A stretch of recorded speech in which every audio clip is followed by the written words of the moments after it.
जब हम body building की बात करते हैं तो सबसे पहला मैक्रोन्यूट्रिएंट जो हमारे दिमाग में आता है वो होता है प्रोटीन्स। और अगर हम प्रोटीन के सोर्सेज की बात करते हैं तो सबसे कॉमन नॉन वेजिटेरियन प्रोटीन का सोर्स जो हमारे दिमाग में आता है वो होता है चिकन। बाकी एनिमल प्रोटीन्स जैसे मीट या फिर फिश, उसके कंपैरिजन में इंडिया में और इवन वर्ल्ड वाइड चिकन सबसे ज़्यादा कंज्यूम किया जाता है। लेकिन एक रिसेंट स्टडी के अकॉर्डिंग अगर हम वीक में 300 ग्राम से ज़्यादा पोल्ट्री कंज्यूम करते हैं, पोल्ट्री जिसमें टर्की, गीज़, चिकन जैसे बर्ड्स इंक्लूड किए जाते हैं, अगर हम उसे 300 ग्राम से ज़्यादा एक वीक में कंज्यूम करते हैं तो हमारे ऑल कॉज मॉर्टेलिटी की रिस्क और गैस्ट्रोइंटेस्टाइनल कैंसर की रिस्क इंक्रीज हो जाती है।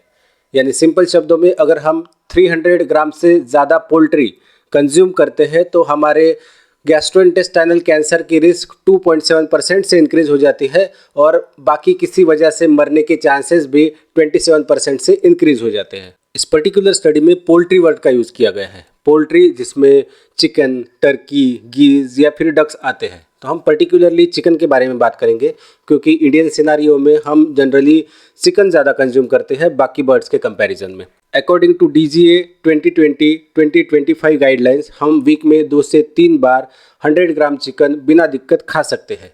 चिकन ये एक सस्ता सोर्स है प्रोटीन का, इजीली एक्सेसिबल है, हमें चिकन के दुकान पे कहीं पे भी इजीली चिकन मिल जाता है और ये एक हाई क्वालिटी प्रोटीन है।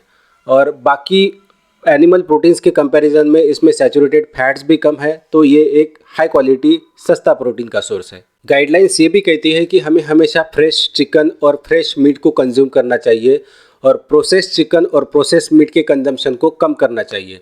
जब भी हम चिकन को या फिर मीट को प्रोसेस करते हैं तो उसमें बहुत ज़्यादा अमाउंट में salts, saturated fats, additives, preservatives का यूज़ करते हैं जिसकी वजह से वो अनहेल्दी हो जाता है। और processed foods are highly carcinogenic, यानी प्रोसेस्ड फूड्स हमारे कैंसर की रिस्क इंक्रीज करते हैं। अगर बात करते हैं स्टडी की तो ये पर्टिकुलर स्टडी 4869 लोगों पे कंडक्ट की गई थी और इस स्टडी में ये ऑब्जर्व किया गया कि जो लोग वीक में 100 ग्राम से ज़्यादा पोल्ट्री कंज्यूम करते हैं उन लोगों में आंतड़ियों का कैंसर होने की और बाकी सारी वजहों से डेथ होने की रिस्क इंक्रीज हो जाती है। और जैसे जैसे पोल्ट्री का कंजम्पशन इंक्रीज हो जाता है वैसे वैसे डेथ की रिस्क और गैस्ट्रोइंटेस्टाइनल कैंसर की रिस्क इंक्रीज होती जाती है। मींस जो लोग 200 ग्राम पोल्ट्री कंज्यूम करते हैं उनमें 100 ग्राम पोल्ट्री कंज्यूम करने वाले लोगों से ज़्यादा रिस्क होगी गैस्ट्रोइंटेस्टाइनल कैंसर की और डेथ की। लेकिन इससे पहले जितनी भी स्टडीज़ चिकन कंजम्पशन और गैस्ट्रोइंटेस्टाइनल कैंसर पे की गई थी उसमें से एक भी स्टडी ये प्रूव नहीं कर पाए कि चिकन हमारे गैस्ट्रोइंटेस्टाइनल कैंसर का रिस्क इंक्रीज करता है। American Institute of Cancer research के अकॉर्डिंग हमारे पास स्ट्रॉन्ग एविडेंस है कि रेड मीट खाने से हमारे कोलोरेक्टल कैंसर की रिस्क इंक्रीज हो जाती है। लेकिन हमारे पास ऐसा कोई भी एविडेंस नहीं जो ये प्रूव कर सके कि चिकन खाने से हमारे कोलोरेक्टल कैंसर की रिस्क इंक्रीज हो जाती है।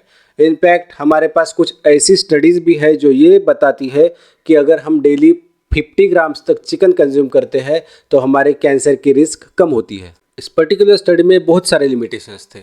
Number 1, self reporting of diet. तो जो भी पार्टिसिपेंट्स थे उन्होंने रेड मीट कंज्यूम किया है या फिर चिकन कंज्यूम किया है, वो प्रोसेस था, अनप्रोसेस था, उसकी कुकिंग मेथड क्या थी, इसके बारे में कोई भी रिकॉर्ड्स नहीं थे। पार्टिसिपेंट्स को खुद से याद करना था कल क्या खाया था, परसों क्या खाया था और उनको बताना था कि उन्होंने चिकन खाया है या फिर रेड मीट खाया है। Number 2, consumption of processed food.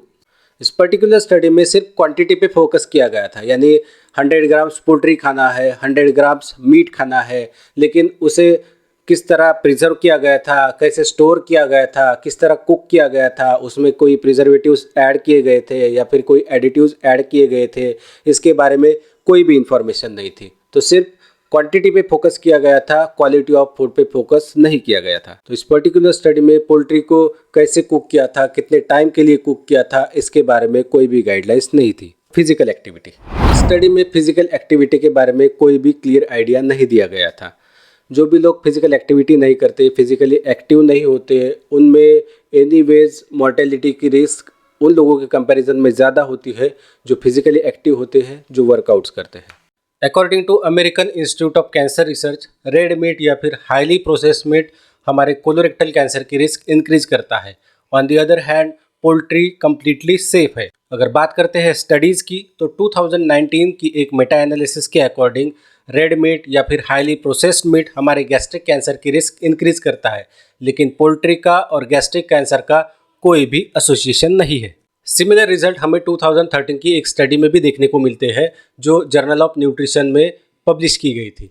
उस स्टडी के according chicken, fish, even processed meat और रेड मीट का और कोलन कैंसर का कोई भी एसोसिएशन नहीं है। इतना ही नहीं, बल्कि 2011 की एक स्टडी के अकॉर्डिंग जिन लोगों ने रेड मीट को वाइट मीट के साथ रिप्लेस किया, यानी रेड मीट का कंजम्पशन कम करके उसकी जगह पे पोल्ट्री खाना स्टार्ट किया, उन लोगों में कैंसर का रिस्क अप टू 20% तक कम हो गया था। अगर बात करते हैं रिस्क फैक्टर्स की, यानी वो रीजंस जो गैस्ट्रिक कैंसर या फिर कोलन कैंसर करते हैं, तो according to American Institute of Cancer Research, red meat और प्रोसेस मीट ये रिस्क फैक्टर्स है कैंसर के लिए, लेकिन पोल्ट्री को वहाँ पे कहीं पे भी मेंशन नहीं किया गया है। सो अगर एक स्टडी के रिजल्ट्स को देखकर अगर आप पैनिक होकर चिकन को कम्प्लीटली खाना बंद कर रहे हैं, तो ये एक सही अप्रोच नहीं होगा।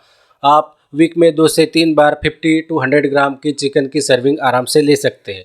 मेक श्योर कि आप जब भी चिकन कंज्यूम करते हैं तो उसके साथ फाइबर रिच फूड या फिर वेजिटेबल्स को इंक्लूड करिए, और इसी बात का भी ध्यान रखिए कि आप चिकन कुक करने के लिए किस कुकिंग मेथड का यूज़ कर रहे हैं। बेकिंग, स्टीमिंग या फिर प्रेशर कुकर का यूज़ करके चिकन को कुक करना एक ईजी अप्रोच और एक बेटर अप्रोच रहेगा चिकन कंजम्पशन के लिए। हम सबको पता है कि चिकन ये एक हाई क्वालिटी प्रोटीन है, और एज ए जिम गोअर हम चिकन पे बहुत ज़्यादा डिपेंडेंट होते हैं अपनी डेली प्रोटीन की रिक्वायरमेंट को पूरा करने के लिए। लेकिन सिर्फ चिकन पे डिपेंडेंट रहना ये एक सही अप्रोच नहीं होगा अपनी प्रोटीन को रिक्वायरमेंट को पूरा करने के लिए। हमें चिकन के साथ साथ बाकी प्रोटीन सोर्सेज जैसे फिश, एग्स, सोया, पनीर या फिर वे प्रोटीन जैसे सप्लीमेंट्स को भी अपने डाइट में इंक्लूड कर सकते हैं अपनी डेली प्रोटीन की रिक्वायरमेंट को पूरा करने के लिए। आई होप आपको ये वीडियो अच्छी लगी होगी। अगर वीडियो अच्छी लगी है तो वीडियो को लाइक करिए, कमेंट करिए, अपने जिम गोअर दोस्तों के साथ शेयर करिए, और ऐसे इन्फॉर्मेटिव वीडियोस देखने के लिए चैनल को सब्सक्राइब करिए। See you in the next video.